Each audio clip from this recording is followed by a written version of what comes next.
ꯑꯁꯥꯝꯗ ꯌꯨꯝꯁꯀꯩꯁ ꯅꯨꯃꯤꯠꯇ ꯂꯩꯅꯥ ꯂꯥꯏꯆꯠꯅ ꯃꯤꯑꯣꯏ ꯃꯉꯥꯒꯁꯨ ꯁꯤꯕꯒꯤ ꯔꯤꯄꯣꯔꯠ ꯇꯧꯗꯨꯅ ꯁ꯭ꯇꯦꯠ ꯑꯁꯤꯗ ꯂꯩꯅꯥ ꯑꯁꯤꯅ ꯁꯤꯕ ꯑꯄꯨꯟꯕ ꯃꯁꯤꯡ 12 ꯁꯨꯔꯦ꯫ ꯑꯗꯨꯒ ꯂꯩꯅꯥ ꯑꯁꯤꯅ ꯁꯣꯛꯍꯜꯂꯕ ꯑꯄꯨꯟꯕ ꯀꯦꯁ ꯃꯁꯤꯡ 19,336 ꯁꯨꯔꯦ ꯍꯥꯏꯅ ꯍꯦꯜꯊ ꯃꯤꯅꯤꯁꯇꯔ ꯍꯦꯃꯟꯇ ꯕꯤꯁ꯭ꯋ ꯁꯔꯃꯅ ꯐꯣꯡꯗꯣꯛꯈ꯭ꯔꯦ꯫ ꯑꯅꯥꯕ ꯃꯤꯑꯣꯏ ꯃꯔꯤꯅ Guwahati medical college and hospital (GMCIꯁꯇ ꯁꯤꯈꯤ ꯑꯃꯁꯨꯡ ꯑꯇꯣꯞꯄ ꯑꯗꯨꯅ ꯇꯦꯖꯄꯨꯔ ꯃꯦꯗꯤꯀꯦꯜ ꯀꯣꯂꯦꯖ ꯑꯦꯟꯗ ꯍꯣꯁꯄꯤꯇꯥꯜꯗ ꯁꯤꯈꯤ ꯍꯥꯏꯅ ꯃꯍꯥꯛꯅ ꯐꯣꯡꯗꯣꯛꯈꯤ꯫ GMCIꯁꯇ ꯁꯤꯈꯤꯕ ꯅꯨꯄꯥ ꯃꯔꯤꯃꯛ ꯆꯍꯤ 90ꯒꯤ ꯃꯊꯛꯇ ꯂꯩꯕ ꯉꯥꯛꯇꯅꯤ, ꯈ꯭ꯋꯥꯏꯗꯒꯤ ꯑꯍꯜ ꯑꯣꯏꯕꯗꯨꯅ ꯆꯍꯤ 65ꯅꯤ꯫ ꯃꯈꯣꯏ ꯏꯟꯚꯦꯁꯤꯚ ꯚꯦꯟꯇꯤꯂꯦꯁꯟꯗ ꯊꯝꯈꯤ ꯑꯃꯁꯨꯡ ꯁꯥꯊꯤꯕ ꯅ꯭ꯌꯨꯃꯣꯅꯤꯌꯥ, ꯌꯨꯔꯣꯁꯦꯞꯁꯤꯁ ꯑꯃꯁꯨꯡ ꯁꯦꯞꯇꯤꯛ ꯁꯣꯛ ꯂꯩꯈꯤ ꯍꯥꯏꯅ ꯃꯤꯅꯤꯁꯇꯔꯅ ꯄꯟꯈꯤ꯫ ꯇꯝꯊꯤꯔꯕ ꯂꯩꯅꯥ ꯂꯥꯏꯆꯠ ꯑꯁꯤꯒꯤ ꯚꯤꯛꯇꯤꯝ ꯑꯣꯏꯈ꯭ꯔꯕ ꯃꯤꯑꯣꯏ ꯃꯔꯤ ꯑꯗꯨꯒꯤ ꯏꯃꯨꯡ ꯃꯅꯨꯡ ꯑꯃꯁꯨꯡ ꯃꯔꯤ ꯃꯇꯥꯁꯤꯡꯗ ꯑꯩꯍꯥꯛꯅ ꯊꯃꯣꯏ ꯁꯣꯛꯅ ꯑꯋꯥꯕ ꯐꯣꯡꯗꯣꯛꯂꯤ꯫ ꯍꯧꯖꯤꯛ ꯑꯁꯤ ꯑꯔꯨꯕ ꯃꯇꯝꯅꯤ ꯑꯃꯁꯨꯡ ꯃꯥस्क ꯎꯞꯀꯗꯕꯅꯤ, ꯁꯣꯁꯤꯌꯦꯜ ꯗꯤꯁꯇꯦꯟꯁ ꯊꯝꯒꯗꯕꯅꯤ ꯑꯃꯁꯨꯡ ꯌꯥꯝꯅ ꯃꯔꯨꯑꯣꯏꯕ ꯅꯠꯇ꯭ꯔꯕꯗꯤ ꯃꯄꯥꯟꯗ ꯊꯣꯛꯂꯣꯏꯗꯕꯅꯤ ꯍꯥꯏꯅ ꯍꯟꯖꯤꯟ ꯍꯟꯖꯤꯟꯅ ꯄꯤꯗꯨꯅ ꯂꯩꯔꯕ ꯒꯥꯏꯗꯂꯥꯏꯟꯁꯤꯡ ꯑꯩꯈꯣꯏ ꯈꯨꯗꯤꯡꯃꯛꯅ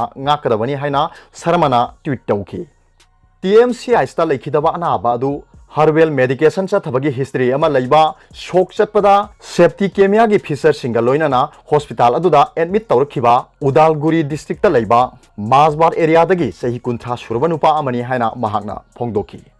नौना सिखिबसिंग असि थारगा हौखिबा पुंग 12दा इन्फेक्शन असिना सिखिबा मसिंग 8 हेंगतख्रे। नुपी अमा याउना अनाबा अनि लेबाक पोक्पा नुमिता सिखि। लेबाक पोक्पा नुमितकी नुमिदांगदा मियोई 413गसु इन्फेक्शन असिगी टेस्ट तौबदा पॉजिटिव ओइख्रबा मतुंगदा अपुनबा केस असि 19,933 यौख्रे। अनौबा केस 413 की मनुंगदा 539 जून 19 टोटल लॉकडाउन तौरलिबा गुवाहाटी सिटी दगिनी। हौखिबा जून 19 दगी गुवाहाटी दा पुन्ना केस 3,938 रिपोर्ट तौख्रे। अतोपा डिस्ट्रिक्ट सिंगदा कम्युनिटी ट्रांसमिशन थिंगनबा गुवाहाटी दसु कामरूप मेट्रोपोलिटन डिस्ट्रिक्ट सिंगदगी सथोक ससिन तौबा धुबरी, नागाउन, कोकराझार अमसुंग नालबारी की डिस्ट्रिक्ट एडमिनिस्ट्रेशन सिंगना थिंगख्रे। हौजिक फाउबदा असमदा sample 1,35,553 test तौख्रे। अदुगा अतोप्पा पाव अमना कोविड-19 उसित्तबा ब्राजिल की प्रेसिडेंट बोल्सोनेरो टेस्ट तौबदा पॉजिटिव ओइरे। ब्राजिल की प्रेसिडेंट जायर बोल्सोनेरोना था कया तमथिरबा लैना लाइचत असिगी साथीबा थौसादना लाकबा मतुंग महाक टेस्ट तौबदा पॉजिटिव ओइरे हाइना लाउथोख्रे। बोल्सोनेरोना ब्राजिल की कोनुंग ब्रासिलियादा मास्क उपतुना अमसुंग पाउमी सिंगा उनदुना टेस्ट की रिजल्ट अदु लाउथोखी।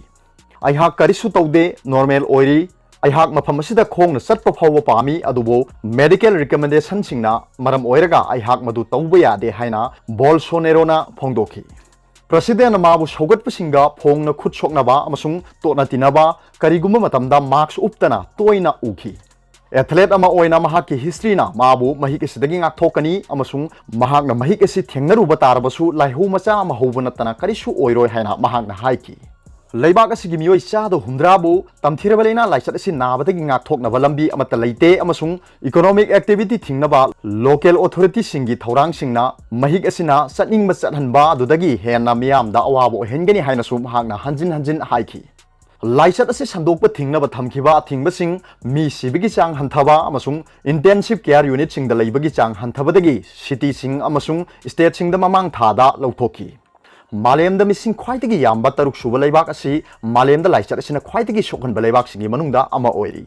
मार्च थादा यूएस प्रेसिडेंट डोनाल्ड ट्रम्प का उनरबा मतुंगदा अहुमलक टेस्ट तौबदा बोल्सोनेरो नेगेटिव ओइखी। यूएस तमागा लोइनना चटखिबा कांगबुदा यावबा मियोय क्या कोना लाइचत असिना नारे हाइबा पाउ ताखी। हौजिक फाउबदा ब्राजिल की मियोय 65 हेना लाइचत असिदगी सिख्रे अमसुंग 1,35,000 हेना नाख्रे। लाइना लाइचत असिना सिखिबा अमसुंग नाखिबा मसिंग अनिमक लैबाक असिना मालेमगी ख्वाइदगी यामबा अनिसुबा लैबाक ओइरी। मसिगी मरम पाक सना टेस्ट तौबा वाटपदगिनी हाइना अखंग है क्याना लौनरी। अरोगदा पाउबिलाइ न्यूज रीडर की वीडियो येंबिरिबु खुदिंगमकपु थागतचरी।